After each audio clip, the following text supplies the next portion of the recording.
Okay, hello everyone. Welcome to this seminar. Thank you for joining. So I'm Guillaume Adam from AVSimulation. I'm going to talk about ADAS and physics-based sensors powered by scanner. So PBS stands for physics-based sensors. There is a chat in this live, so you can ask your questions during the presentation. Do not hesitate. We will have some time at the end to answer them. So with that in mind, I propose to move on.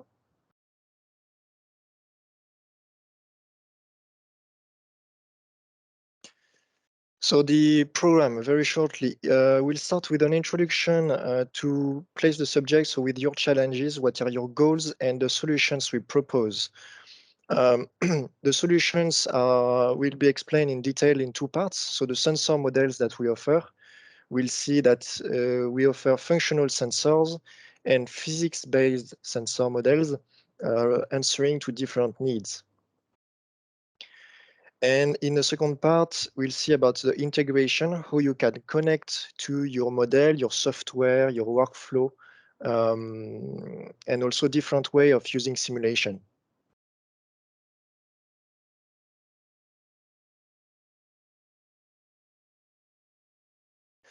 So about what you are trying to do, you are trying to make systems that take smart decisions based on events of the real world. So you will make a system typically looking like that has to sense what happens in the real world. So this is the raw sensing part. You will need to process the raw data, detect elements, for instance, a pedestrian, track it frame to frame, how they are evolving, decide which is the best action to take, if any, and finally act. So typically, for example, apply the brake pedal. And hopefully this leads to more safety on the road. So your first challenge is to improve the safety. Your systems are very complex today, so you need to test more. You need to test more, drive more kilometers. You need to test situations that you know are dangerous. And in some cases, you also need to test your systems in unknown situations because there are always situations that we don't know about that are actually dangerous.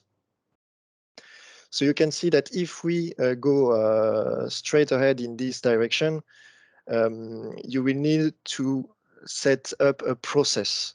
So the second challenge, I would say, that you have is to improve your process. You need to drive in more different situations. And you need to try also different kinds of vehicle, different kinds of sensors configuration, different kind of ADAS to see which one is the best, which one performs the best in the long run.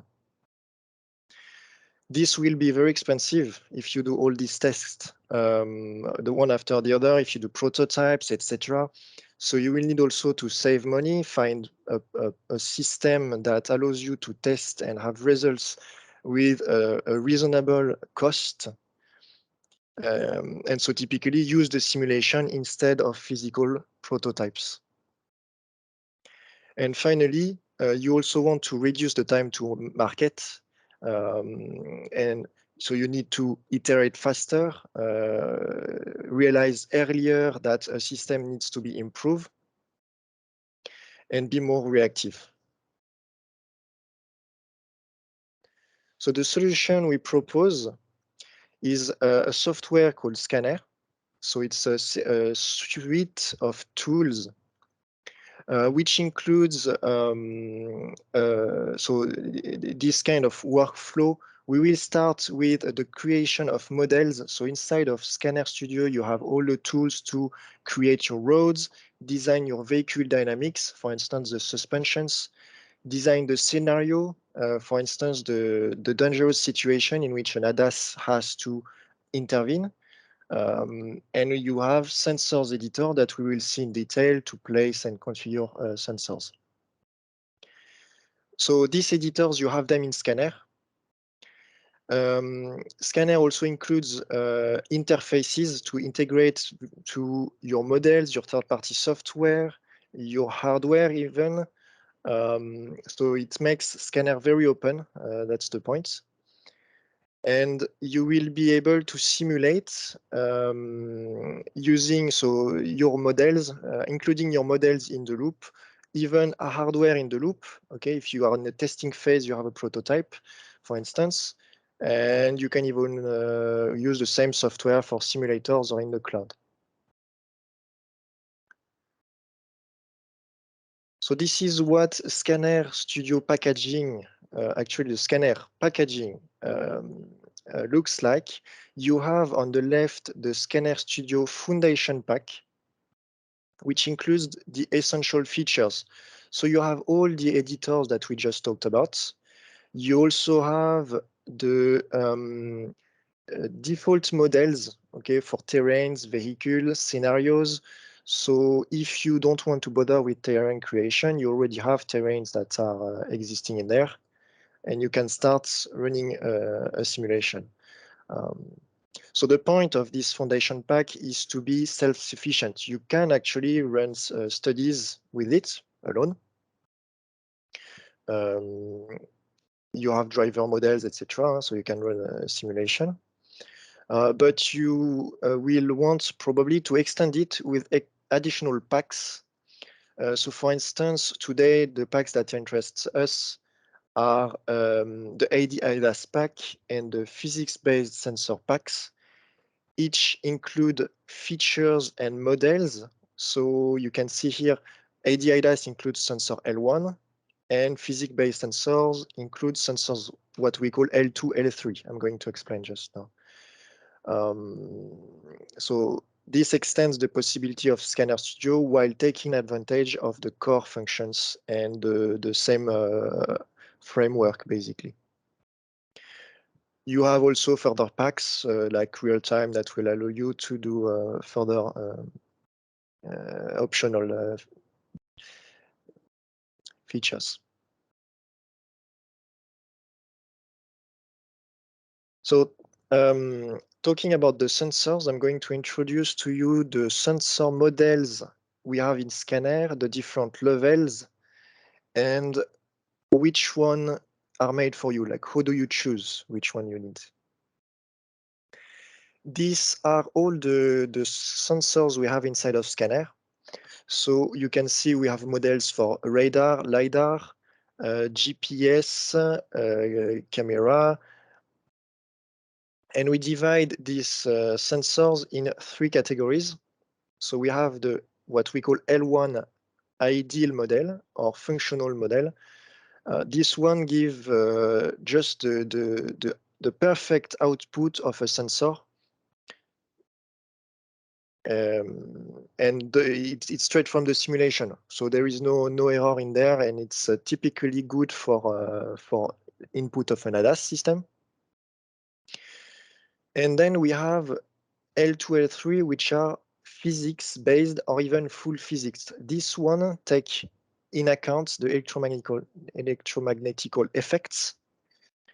And you will be able to get more low-level information, not only the output, the treated output, but earlier non-treated information. You'll notice here that we have camera a bit in between L1, L2. So keep that in mind. I'm going to explain a bit why. It's not exactly L1, not L2 exactly. So how do you choose which sensor level do you need? Do you need functional ideal sensor modeling, or do you need the physics-based sensors? So the functional sensors, the ideal sensors, are included in the ADAS pack. And this name is here because typically you need these sensors to feed an ADAS model that needs perfect information. So what you need is to validate your ADAS model, not the detection. You assume that the detection is perfect, so you take it from the simulation. And then that way you can test directly the performance of your ADAS only. On the other hand, if you want to test the detection algorithm, the sensors fusions, for instance, the impact of electromagnetic effects on the performance of your complete system, even if it's an ADAS, you will need the physics-based sensors, L2 or L3. And of course, the warning here is that the more low-level and physical simulation we do, the more it consumes of computing performance.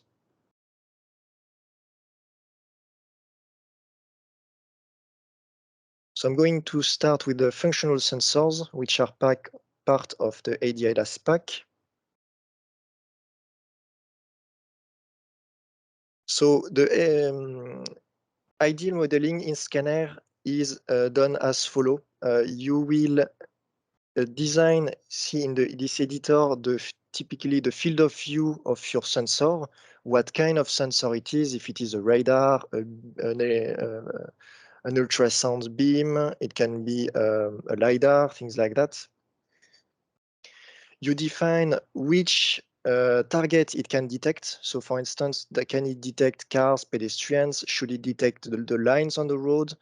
Or should it only focus on road signs, things like that? The format of the output, do you want bounding boxes, XYZ position as a point, or you want lines, polynomials, things like that? And finally, you will see you have an option for post-processing,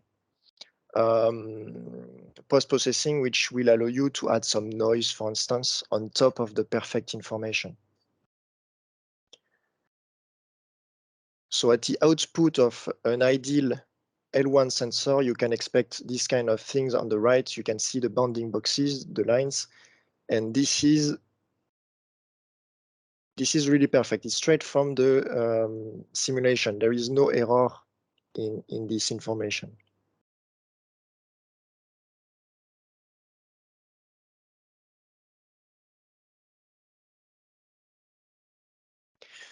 No, I just talked about post-processing. So in scanner, you have the possibility to add noise to the outputs. For instance, if you want to generate a white noise on the positions of the boxes, you have the possibility inside of scanner, or you can also use a Python script to insert your own noise pattern. In that case, that means that you need to have analyzed a noise and be able to apply it as a post-process to the scanner outputs. To continue with the simulation of perturbations, we have features like this one where you can emulate errors of detection typically made by a camera sensor that would detect the road lines. Sometimes it is mistaken because it detects, for instance, a line of a shade. So in Scanner Studio, you have the possibility in the terrain editor to insert linear objects of arbitrary geometry on the ground, and you will find this information in the sensor outputs. And so this way you can check how your ADAS reacts to information that is not true.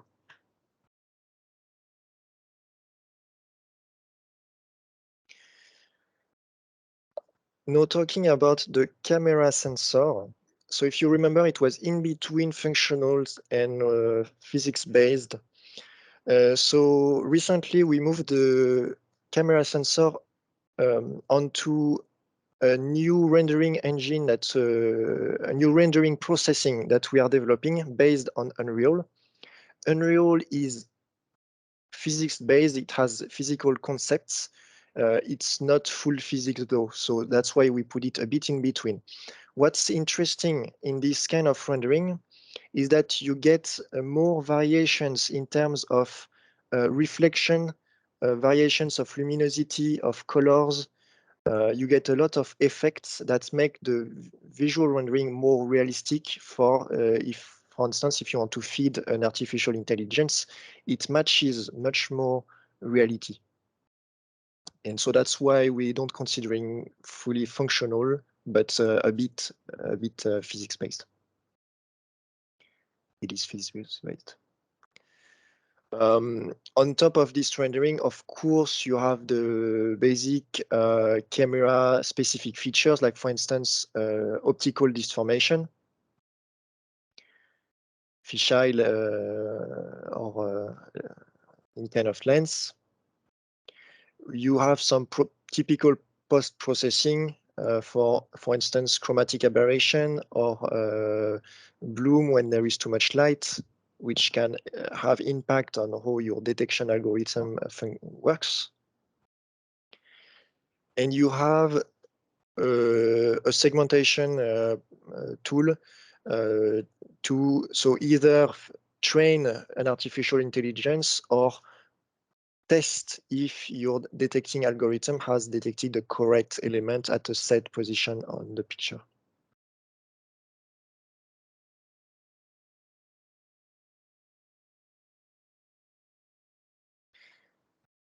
Now about the physics-based sensors. So we are moving on to L2, L3 levels. I want to introduce the company called Octal SE, which is part of the Sogeclair group, so same group as AVSimulation. They are specialized in the electromagnetic simulation, electromagnetic effect simulation. SE stands for synthetic environment. So they have a complete simulation chain for electromagnetical sensors, which is called SE Workbench. Their typical customers is for aircrafts and the boats. Okay, so what we did, thanks to the being close to Octal SE, we have worked together to integrate their simulation chain and models inside of Scanner. So what you get are the complete models, advanced models from Octal SE inside of Scanner, and you have an overlay which allows you to use it easily inside of Scanner with features made for automotive, because you are not simulating planes or anything like that. So for instance, inside of Scanner, you will find in the terrain editor the possibility to attach physical properties to surfaces, because you need a fully characterized terrains in order to do electromagnetic simulation. Inside, you will find the settings for sensors in the same way as functional sensors that we saw earlier. And so you will find 3 sensors inside of Scanner when you have the physics-based sensors pack.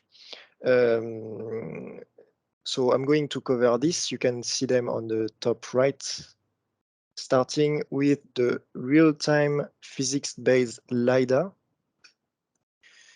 So this LiDAR has the same edition interface as the functional LiDAR, so you will be able to set the amount of rays. If it's a rotating LiDAR, you set the rotating speed, the ray geometry.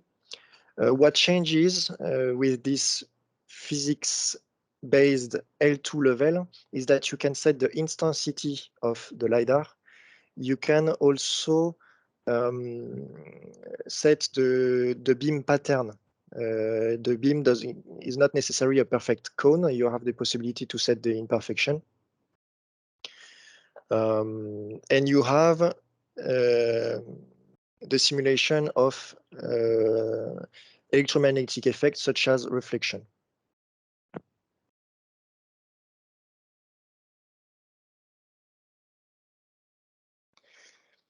The next two sensors are radars L2, L3. So just a short introduction about how simulation is done for this kind of radar for electromagnetics.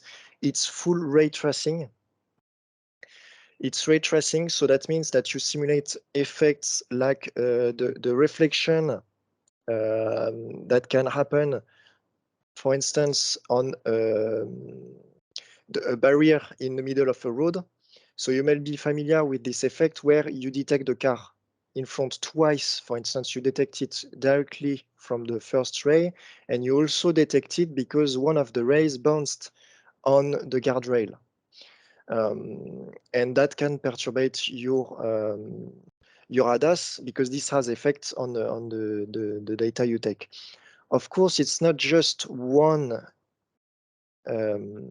reflection like that. It's a lot of rays that are sent at once, and that's the interest of and that's also the challenge of physics-based simulation.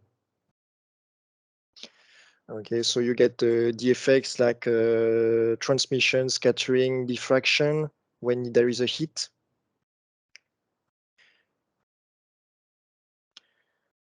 So that leads us to what is a full physics radar sensor. So what we call L3.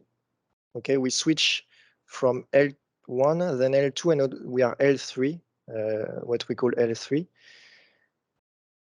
And what you get at the exit of, as an output of this radar is, for instance, the raw Doppler map. So it's very low level. The inconvenience of that is that it's very computing extensive. So we cannot do that at a real time. You will get typically the list of Doppler maps as a video file or text files at the end of the simulation. And the simulation may take longer than real time, meaning that if you want to simulate 10 seconds, maybe you need 1 minute of computing, things like that.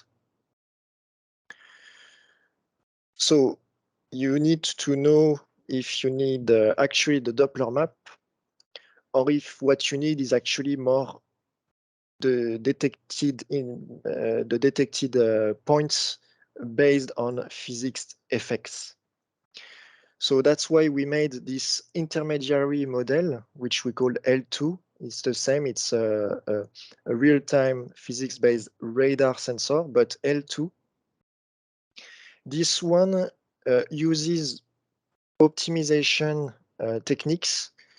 So it's not completely full ray tracing, but you still get, for every point in the disk here, you get the sum of all the contribution.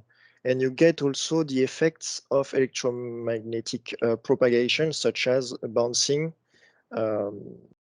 And you will get the effects, for instance, that we showed just before, of the reflection of a car in the guardrail. You will get that in this kind of sensor. What you get as an input is this kind of plot. So you get that as XY, a list of XY position and physical properties of the reflections. You get that in real time this time, which is very interesting. And depending on your use case, it may be what you need instead of L3, which is a bit more heavy to put in place.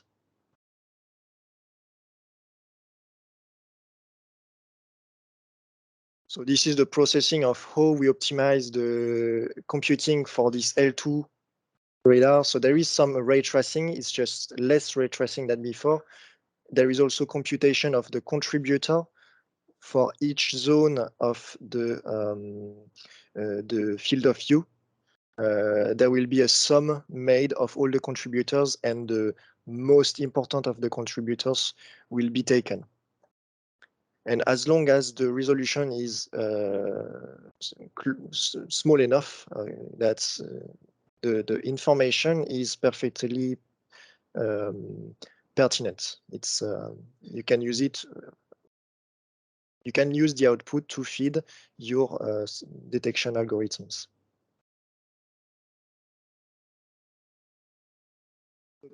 How will you choose between L2 and L3? It all depends on what you expect as an output. Do you really need the Doppler map?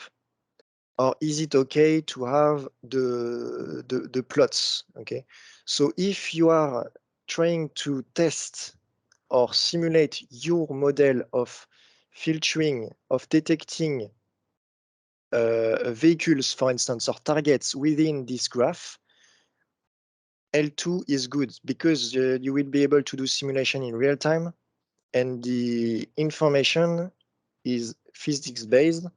It's accurate. It's very much accurate. No problem. If you need to test your treatment processing, the processing of the raw data, then you actually need the range Doppler map, and then you need L3 full physics. So you will run a simulation, get your Doppler map, and run your processes behind and check how it behaves.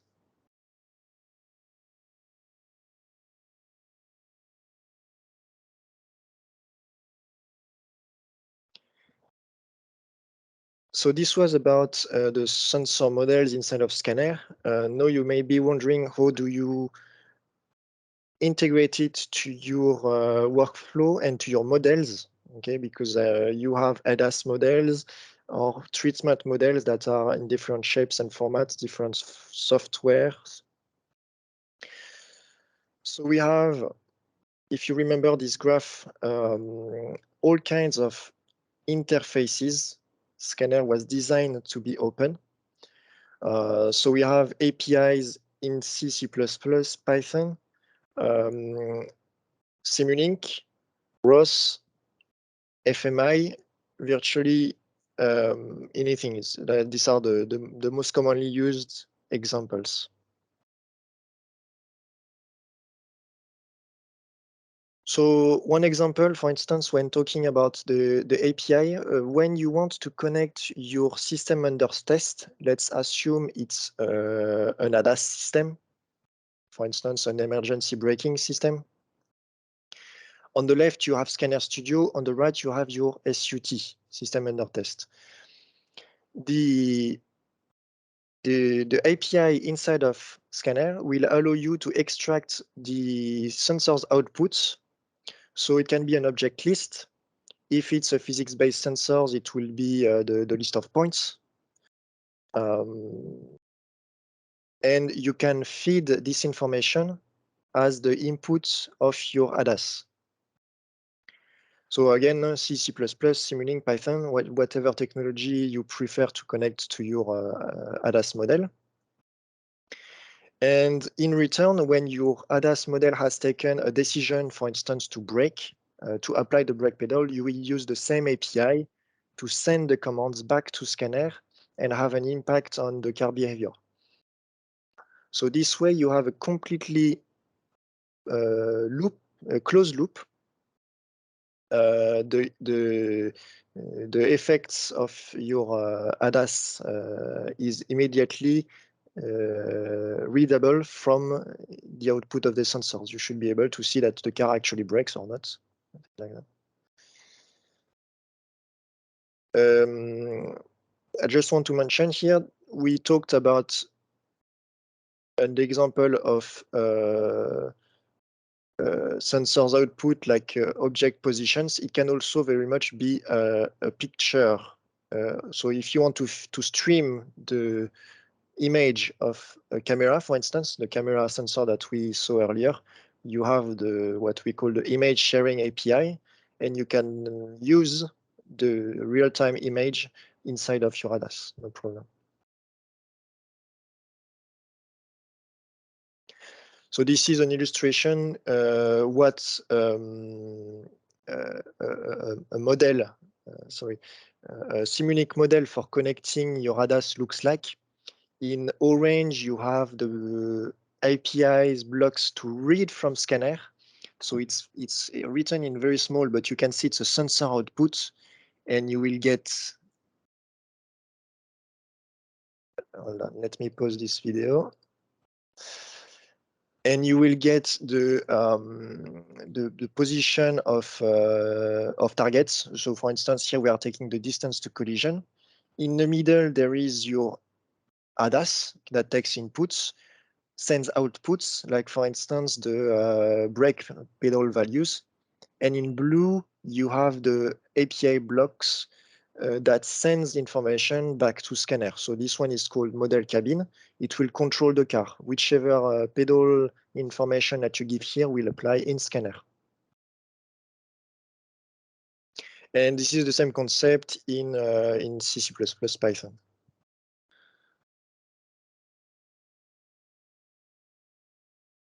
Another way to connect is by using FMI. So FMI stands for Functional Mockup Interface.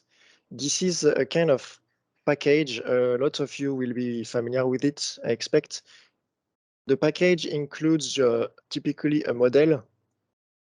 And what's interesting with the FMI is that it standardizes the interface between models. So what you can do by using FMI is have your components that comes from any software connected to scanner easily, have another component that comes from, again, another software or manufacturer or partner company, and you can also connect it inside of Scanner. So you use Scanner Studio as an integration platform to connect models from various origins.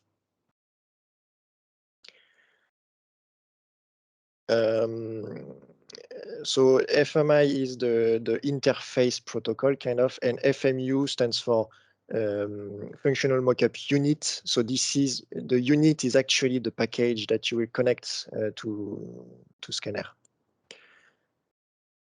So this is a feature that we added some time ago, but it's been improved recently. So typically what you will find now in Scanner are samples for FMI models. So for instance, you will find models, example models for cruise control lane keeping. And if you insert your own FMU here, you will be able to see the same thing as here, where you can configure. You can link the inputs and outputs of your FMU to the inputs and outputs of Scanner Studio. So your package, your FMU advertises inputs and outputs. Okay, they can be sensor values inputs and pedal outputs, pedal values outputs. And using this small interface, you will be able to connect graphically both, saying, okay, the simulation value from Scanner goes to this input of your FMI. So it makes it easy to connect any kind of model, for instance, ADAS.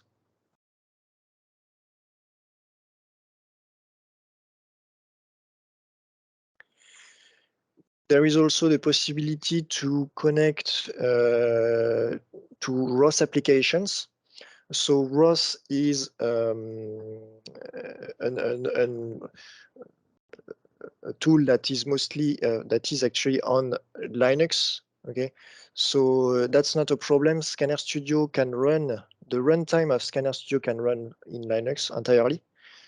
If you still prefer to have the supervision view, you will be able to do multi-machine with Windows and Linux. And in between Scanner and ROS, you will use what we offer is the ROS bridge. It's a Scanner module. And inside, what this does, this module, is take the information from Scanner Studio and convert it into ROS messages, which can be written inside which can be read inside of the ROS application. So you have messages that are ROS standards. You have messages that are application specific. Typically on ROS, you may be using AutoWare, for instance. This application has its own messages, and so we have made the ROS plugin for AutoWare, which sends and reads message back and forth to AutoWare. So that way you can include your ADAS model or whatever inside of the simulation loop of scanner, similarly to what we saw with the API.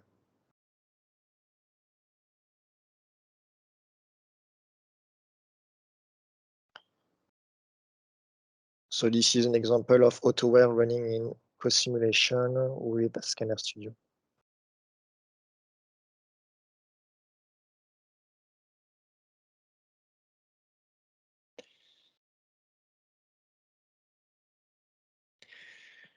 So finally, this is a bit an opening to go further. Scanner is also able to do XIL, so something in the loop. We've seen so far mostly model in the loop. Okay, you connect your model. It can be a software also, and you can go further and connect hardware. If you have your prototype ECU or an ECU that is close to being set to approval, you can connect it and put it inside the simulation loop. So this is just a tiny list of examples. Here we have put a real camera in front of a screen, and we checked which are the outputs, if it is able or not to detect the car in front. And the interest of having a simulation compared to a real image is that you can compare in real time the information output from the detection algorithm of the camera and the actual value from the simulation, because the simulation knows the ideal sensor outputs, that the actual position of this car in front. So this, you can see this rendering is a bit older. It was an older rendering. So this same project is continuing, and we are making it using the UXD engine that we have made based on Unreal. And the results are very close to reality. Actually, this bench is also made to try to understand a bit what kind of noise in the sensor outputs we can expect, and what kind of post-processing we should apply to typically a L1 sensor so that it's more realistic. And so there is a lot of calibration in this project, and what we are seeing is that we can have both worlds match pretty well.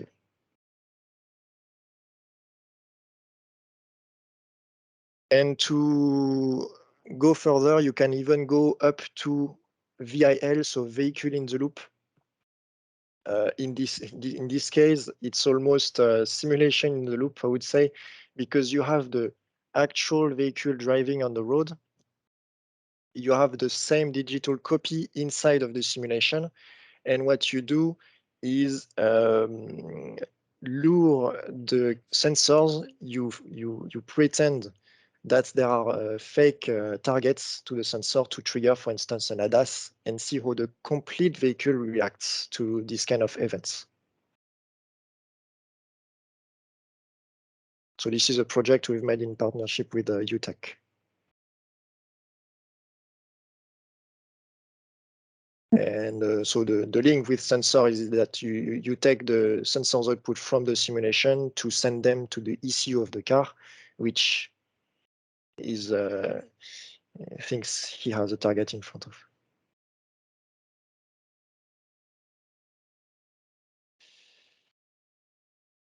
So to summarize, the sensor models in Scanner includes functional and physics-based,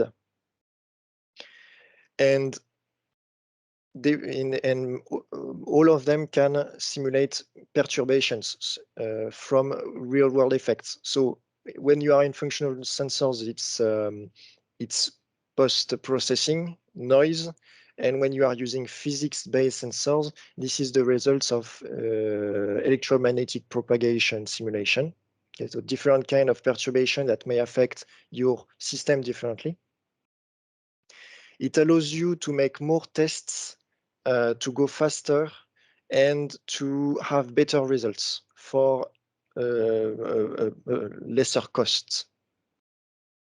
And by using scanner, you not only have the sensor outputs, you also have all the tools that are common to the foundation pack. So the scenario creation, the scenarios that are already inside of scanner. Actually, if scenarios interest you, there is the additional NCAP and regulation pack, which includes dozens of scenarios for each region. So it's really one tool for all use cases as well. That will make it easier to collaborate with other teams, other companies that may share models with you. If you are a component manufacturer, you can receive the model from the car manufacturer, for instance, things like that. So like I said, for the application we saw today, typically the foundation pack is essential. This is the basics, and you will add ADAS pack, physics-based sensor packs. Real-time targets is for hardware in the loop, typically. Applications.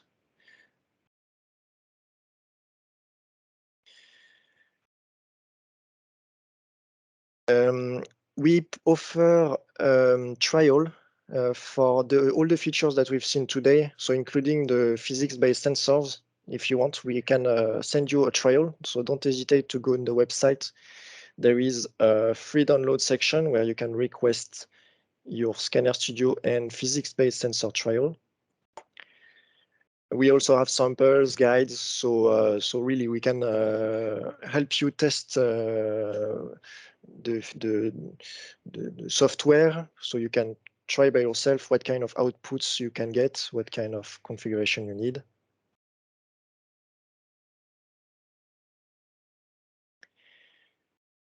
This is it for me. If you have any question, I will check now in the chat.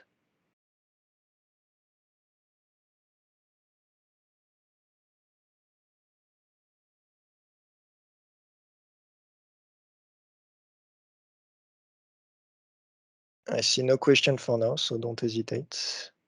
If I went fast on a certain part, if you want to detail.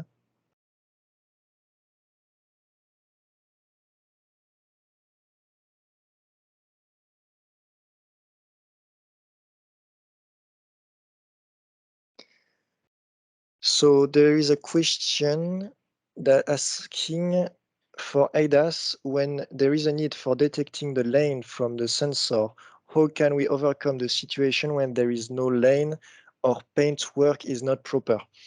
So you will, I'm not sure exactly what you mean. You have, so if you use the functional sensor in scanner, it will give you exactly what has been modeled in the terrain. So if in the terrain file there is no lane, you will not get anything. Now, if you are interested to get the output, an output that is imperfect and would represent a sensor that did not detect the lane, then that would be some kind of post-processing that you can add to remove some points or lanes that would be undetected. You may also be interested, I don't know what kind of system you want to test, but maybe you want to model a terrain where the lane is not well modeled. It's possible in the 3D editor. and you check, you use the sensor to output the image and control how your ADAS behaves. Just to be clear, inside of Scanner Studio, you will find some ADAS samples, but we do not deliver ADAS models as is. This is the ADAS model is in general the brick that you bring and you want to test.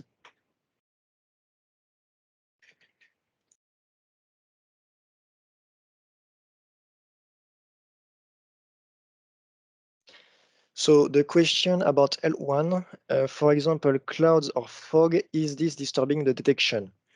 Is it like noise or no influence? So it's no influence on the L1 sensors. The L1 are ideal. They are not perturbated by anything.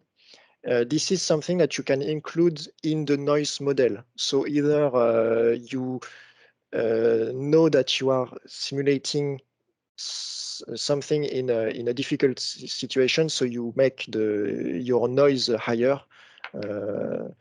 But this is really post-processing for L1.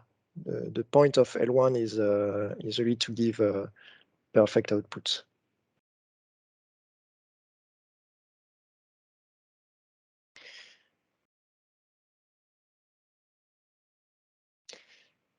So the question for how to switch from ADAS mode and manual native mode of scanner. So in Scanner Studio, you have the possibility to drive the car manually from the keyboard or a steering wheel, typically Logitech G29, something like that. So that would be manual driving. And when you connect your ADAS, it may or may not take over. So I assume this is your question. How do you manage the transition between both? So what you will do is use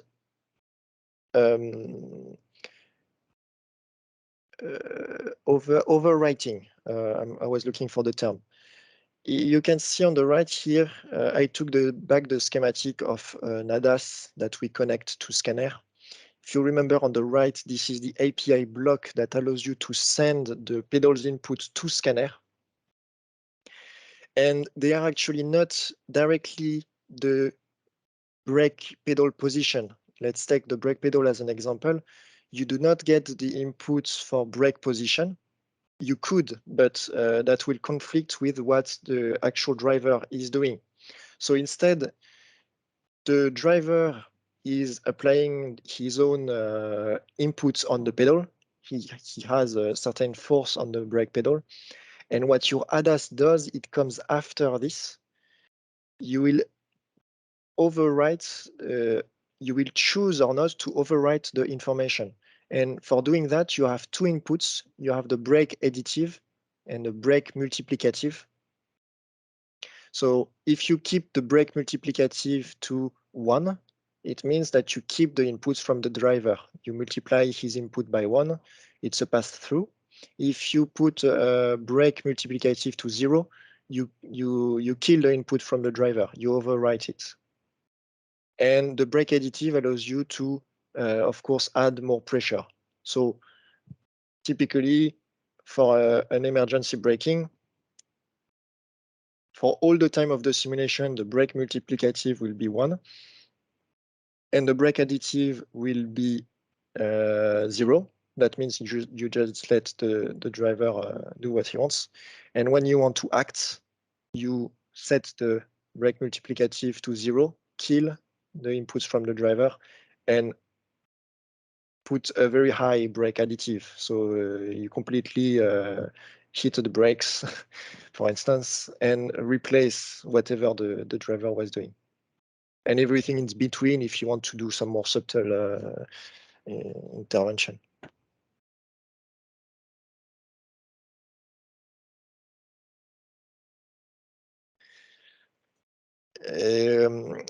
There is also another case, but it's a bit off topic here. in the case of human factors, when you want to check the transition between fully autonomous, for instance, and manual driving,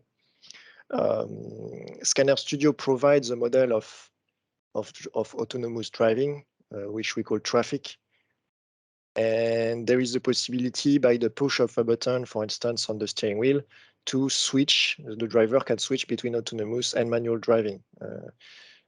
But again, that's more often used for human factors. So you don't need sensors for this kind of applications. It's not, yeah, that's what we call human factors. Additive multiplicative is clear. Perfect. Glad I was clear.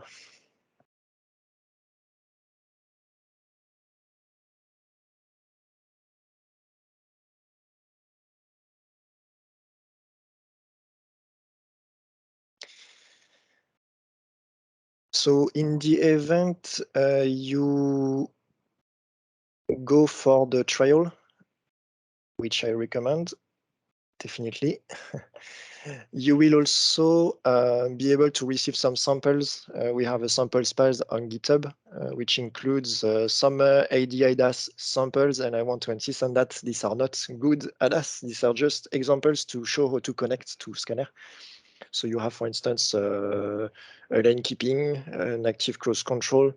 They are very extremely basic, and the idea is that you take this sample and replace whatever code we put by your own model, and that's a quick way to test for yourself. We have also some guides, etc. So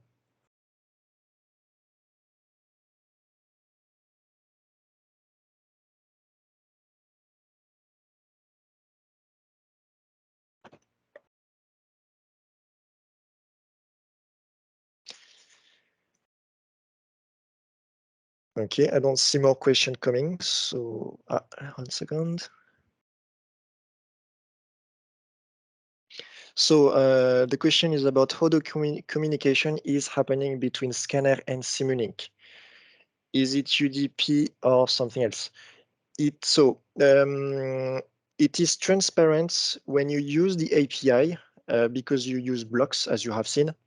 But that's right, behind the scene, it's UDP. So what this allows you to do is to have your ADAS model, for instance, on a remote computer in a multi-machine situation. It's definitely possible to have the scanner simulation on a main computer, and you have your remote computer, which includes the model with Simulink license or something like that, and you can connect it. That's what we call multi-machine, no problem. UDP communication will manage. There are some exceptions for some message, for instance, vehicle dynamics, where it happens in a shared memory. So for some values, when you want to exchange with the simulation, you may have to put several modules and make sure that they are on the same computer. For instance, the vehicle dynamics model, the acquisition, and your ADAS. Typically, you may want them to be all on the same computer. But it can be a different one from, for instance, the traffic management or the PC that generates the picture because it has a big graphic card. Okay, so that's what it's used for.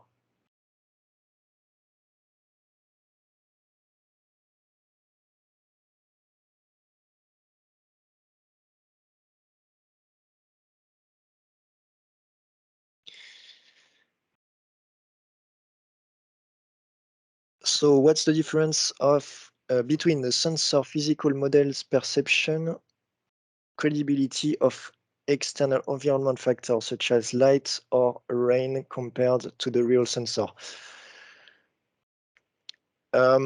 So the model made by Octalesi is very documented in terms of ray tracing and optical physics, optical geometry.